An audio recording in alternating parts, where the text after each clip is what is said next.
Good afternoon, everyone, and thank you for joining us for this roundtable discussion with the project assistants at Scrap Weapons. I'm Vaishnavi, and I'll be chairing this session. Since 1995, the UN General Assembly has been calling for a fourth special session on disarmament. It has been nearly 30 years since these first conversations, and 34 years since the third special session. Today's political climate shows us that this fourth special session is needed now more than ever. And to this end, we invite you to sign Scrap Weapons' call for action and share it widely with your colleagues and networks. You can do so online by scanning the QR code on the posters around the building. As students and project members of Scrap Weapons, for us, this conference is a culmination of all the work and advocacy that we have done over the last year. We are grateful for this opportunity to reflect on the lessons we have learned and what is the way forward for global disarmament efforts and activism.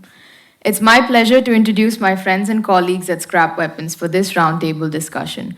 Amir, Ben, Reese, Sunita, and Bowie and Philip, who have joined us online. With that, I'd like to kickstart our roundtable discussion with the first question. Why do you think now is a relevant time to call for a fourth special session on disarmament? Yes, Reese, go ahead. Well, I think the world now is arguably more dangerous than it has been at any time since the end of the Second World War. And it's a perfect storm, isn't it? You've got the return of large-scale war to Europe. You've got ratcheting tensions in Asia between the US and China. You've got an energy and food crisis caused by conflict. You've got countries spending more and more on armaments and defense, including countries which, since the end of the Second World War, have not been, like Germany. So clearly now is the time to call for this fourth special session. And I think the key thing about Scrap's treaty on general and complete disarmament is the fact that it's not nuclear weapons right now that are killing people around the world. It's conventional weapons. So eliminating both nuclear and conventional have to go hand in hand. Absolutely. Does anyone else have anything? Yes, Sunita? I think the world needs to act now because it faces an existential threat. And that threat, as we all know, is climate change. And what the world needs to do now is that it needs to divert all the money that it spends on weapons, any kinds of weapons, towards tackling climate change. So I think it's really urgent for disarmament to take place. So the only way the world will be able to do this if it acts multilaterally and very soon. Thank you. Yes, Amar? As you all know and attended this conference, I think the urgency of having the SSOD 4 is undoubted. Why? Because of, first of all, the certain current situation that we have in the global north, in the global south. No matter where you go or direct your finger on the map, there is always a problem. And it always includes armament. So unfortunately, the urgency stems from the current situation that we humans have put ourselves on. So if it's not now, it's too late now, actually. So if it's not now, then it's never gonna be. So yeah, the urgency is obvious to everyone, not only to policymakers, to the public, to civil societies, to everyone around us today. Yes, Philip? And I would like to say now we can see around the world that action is being taken against, for example, the climate chaos that exists at the moment. There are big movements happening, especially with young people as well. So really, it's not a time of complete isolation at the movement. It's a time of wider public awareness, and as a result, a much bigger capacity to join forces, essentially, and to create a real force in total for change. Absolutely. Thank you for sharing your views, everyone. And I think what Philip and Sunita said provides a nice segue into my next question. And I think we can all agree that disarmament has to be studied and analyzed and even enacted upon through a multidisciplinary lens. What other global challenges do you see the proliferation of arms and nuclear weapons intersecting with and impacting? And I know that we've discussed this extensively about climate change, but is there anything else? Yes, Ben? Yes, as you said, I think the first one that jumps to mind is definitely climate change, but I think there's more niche areas as well that aren't as discussed apart from on occasional flare-ups in the media. And I think one of those is, of course, the United States relations with North Korea. The United States has been having some form of diplomacy with North Korea regarding their nuclear missiles program for 30 years. And as far as we can tell, it's a failed form of diplomacy. If anything, they've expedited the North Korean military program, right? And I think that comes from an unbiased and not multilateral form of negotiation between the two nations. It is detracting from the major issues in the region, which is, of course, the humanitarian issues, right? And all of the United States' focus is on their nuclear weapons, North Korea's nuclear weapons program, which is not effective, and it hasn't been effective. There needs to be a multilateral, fair approach to this situation where people can come together at a table and discuss a multilateral, percentage-based, equal reduction in arms across the board. And only then, when that is established, there won't be such a strong focus on such a single specific thing, and we can open up to more humanitarian issues. I have a quote here from Yumin Park, who is a North Korean refugee and writer, and she has said in one of her books that she published in 2015, spring in North Korea is known as the season of death, where winter stores of food run dry and the people wait for new crops to grow. Children catch crickets in the fields to eat and survive. This is something that should be taken way more seriously though, than the arms focus that America is doing on. And we need to have that multilateralism to address that. Thank you for those powerful words, Ben. Does anyone else have anything to add? Yes, Amir. Another important issue is the issue of inclusivity in decision making. So I think, as Lucy referred on her speech, that we form the largest or the majority of the population on this planet, and we are the ones who are impacted as the youth, the ones who are impacted by such rise on armament and armed conflicts around us.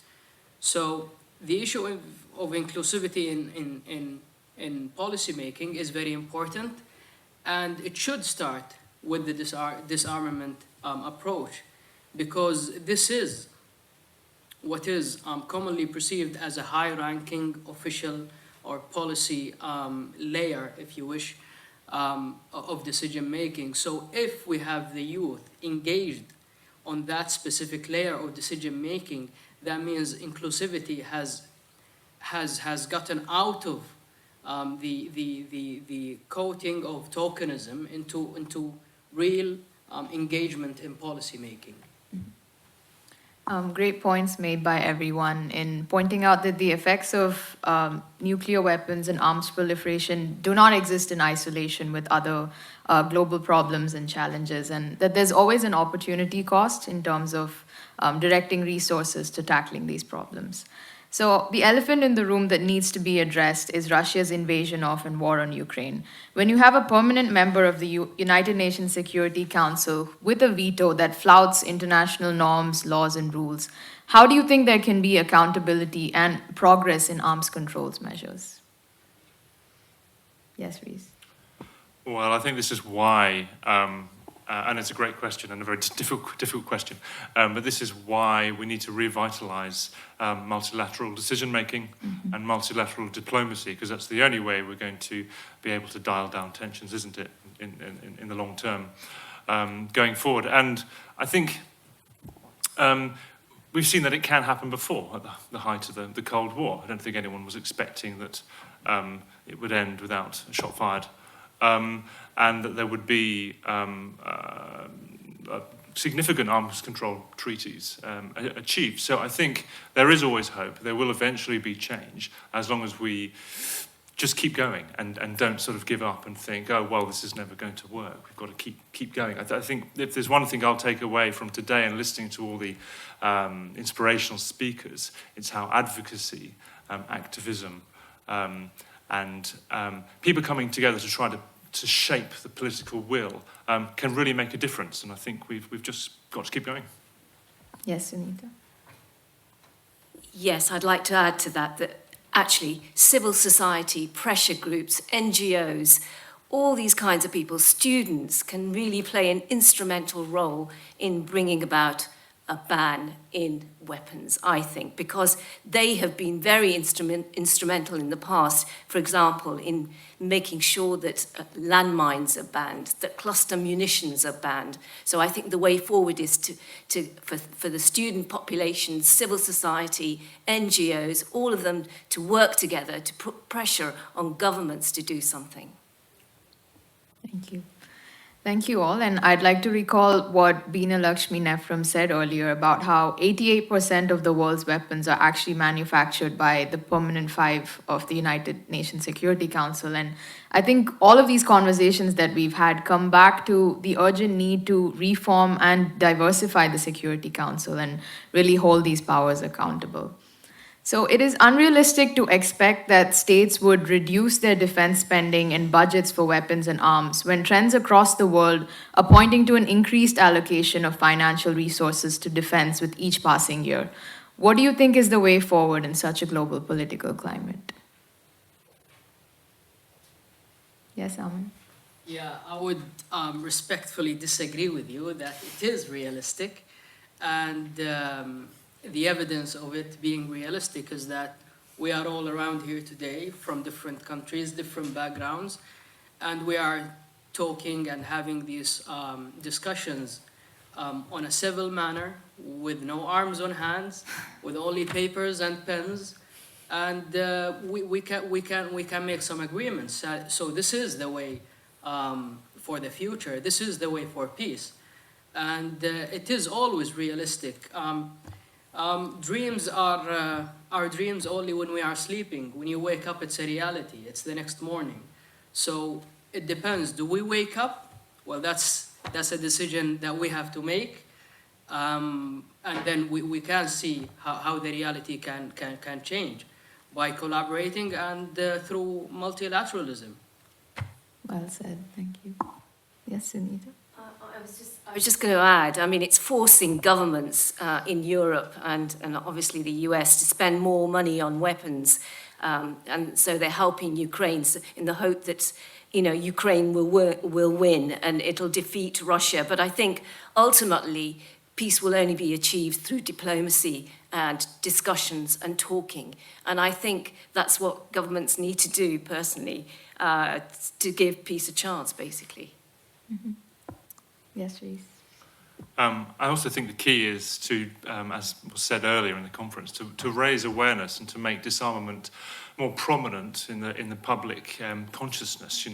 The climate change movement has been very successful in getting us all talking about climate change, and it's all we really talk about now, isn't it? Especially in the media. But we don't really talk that much about arms control, about disarmament. When I talk to my friends and family about it, they've got no knowledge of it. It doesn't really ever cross their minds.